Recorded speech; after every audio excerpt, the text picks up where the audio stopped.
Hey everyone, Curb Sam here, and today I'm checking out OnceHuman. OnceHuman is a post-apocalyptic survival horror MMO loot shooter base building game by NetEase games. Recently I was able to try out the closed beta, which prompted me to make this beginner's guide about all the things I picked up while playing the game. I believe this guide will also help future players. I don't believe that the method of gathering resources will change as much when the game launches. All that being said though, that this game is currently under development and is subject to change. Thanks for dropping by. I hope you guys enjoy. Grab a drink, get a snack, sit back and relax while we check out this OnceHuman beginner's guide. So first things first, when you jump into the game, you'll notice you probably don't have weapons and armor. My recommendation though is open your map. Look for an area you want to build in.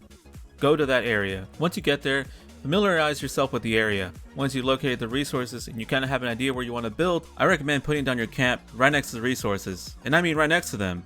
That way you can continuously gather resources and build your base. Once you place your camp down, you'll notice there are two workbenches to interact with. One is for food and drink, and the other one is to craft weapons and armor. I don't have a clip of me making that, so I do recommend making weapons and armor now.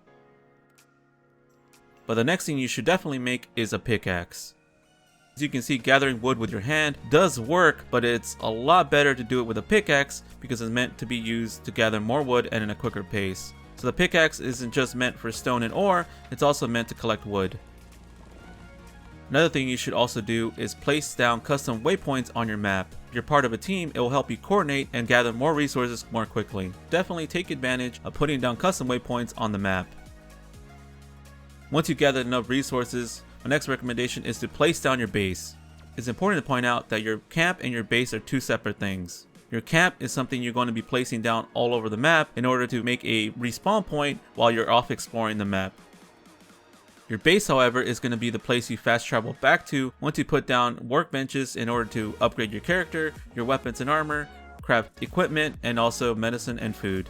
Early on, you will not be able to build workbenches and a lot on your base, but I do recommend placing it down as soon as you can in order to claim territory. Otherwise, another player can put a base down where you are and claim the territory and also the resources near you. So definitely recommend building your base as much as you can with the resources available and then moving on. Now that you place down your camp, you build a pickaxe, and you probably have some weapons and armor. My next recommendation is under the armor and weapons bench is to craft a crossbow. And craft some bolts in the workbench where the food and drink are in order to go hunting. Make sure to hunt animals and harvest them for their hide. And also pick up your crossbolts because the crossbolts can be picked up when taking down an enemy.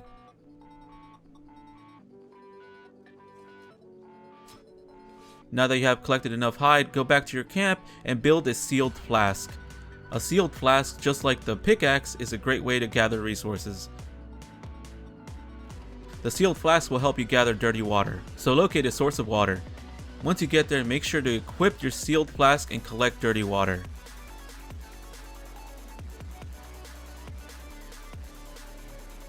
Once you have enough dirty water, make sure to go back to your camp and boil it.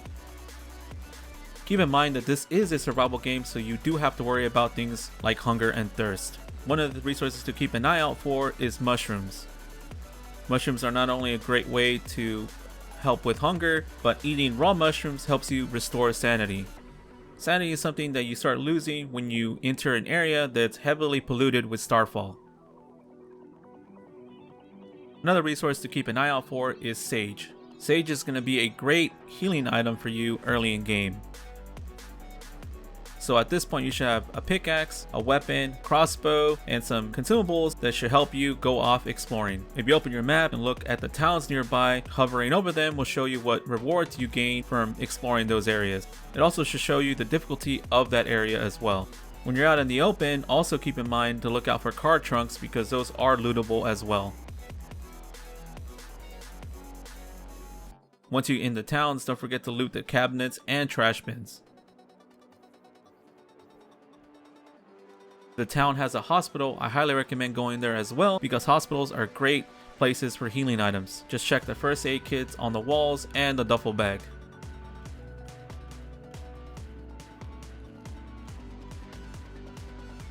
One of the things you probably also will run into while at a town is weapon blueprints. Finding a weapon blueprint does not automatically unlock the weapon because you will need to collect weapon fragments in order to unlock the blueprint. Once you've collected enough weapon fragments, then you will unlock the blueprint and you can craft it at a workbench in your base. If you're curious about how to advance and also build workbenches, one of the things you should definitely be keeping an eye on is your journal. Open up your journal and claim the rewards. Leveling up grants you points in order to unlock perks in your Memetics page. Here you can see what workbenches are available and what you need to do in order to unlock them and build them and have them set up at your base. One of the things that I recommend building first is a disassembly bench. That is a great workbench to have because that's where you will dismantle the junk you find in towns. It also gives you the crafting materials you're going to need in order to craft the weapons, armor, anything else you're going to need at your base. Now that you got the feel of the game, you're collecting resources, you're building weapons and armor, the next thing you should do is visit the human settlements. The human settlements are marked with this icon on the map. One of the great things about the campaign for OnceHuman is that the main missions will actually take you to these human settlements.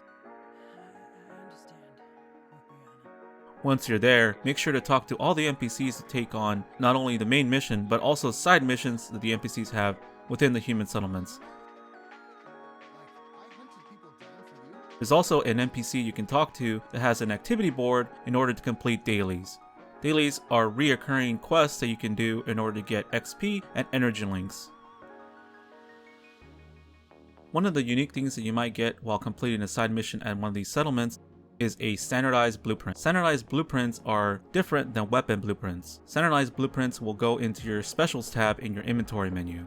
Under your specials tab, make sure to unlock the blueprint because it does not do it automatically. The main mission is actually pretty interesting in OnceHuman.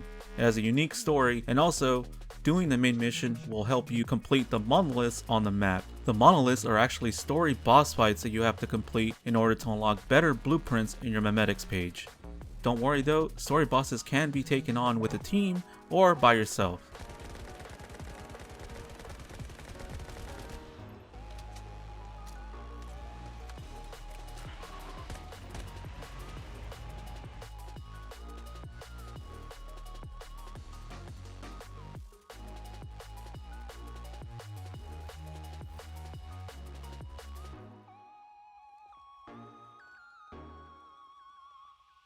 After spending some time, you probably already have unlocked a weapon blueprint. Make sure to craft that at a weapons workbench and also take note about the level of your workbench. One of the things I like to mention is that workbenches are actually upgradable and will give you better quality items when you craft them. Once you crafted a weapon, make sure to also slot in weapon perks.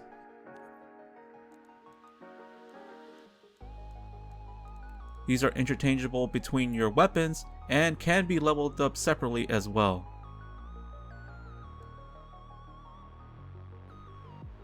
Gear sets is also something you should take note of. Each gear set has unique perks, so I definitely recommend checking out which perks complement your playstyle.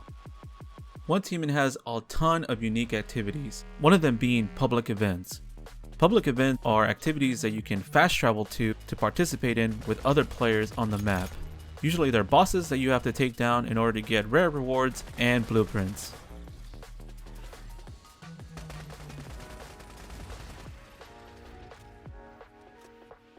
Another activity that I did not get to participate in, but I saw, was the extraction. Extraction are stronghold activities that you would need a full team, because at a stronghold you have to hold an area with your teammates. If another player decides to show up at the stronghold, it becomes contested and you're going to have to do PvP in order to reclaim that area. Another activity apart from the strongholds and public events is silo runs.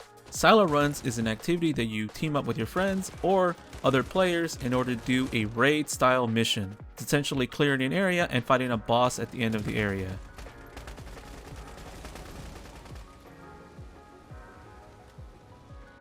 Another activity that I enjoyed was also the deviations. Deviations is a special quest that you can run into while exploring the map. These are unique quests where it will have you either solve puzzles, overcome obstacles. Once you complete a deviation, you're awarded the deviation item.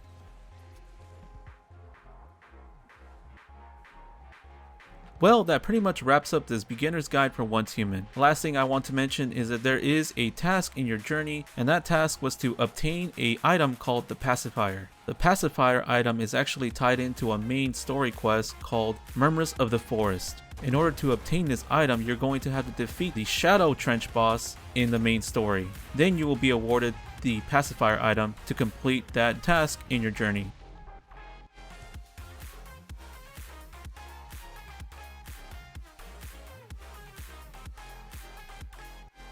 Hopefully this guide will help future closed beta testers, or future players of OnceHuman. Keep in mind that OnceHuman is slated out to come out this year, and I for one am excited to go back. And that wraps up the OnceHuman Beginner's Guide. If you guys have any questions about the guide or have any questions about OnceHuman, feel free to leave them in the comments below.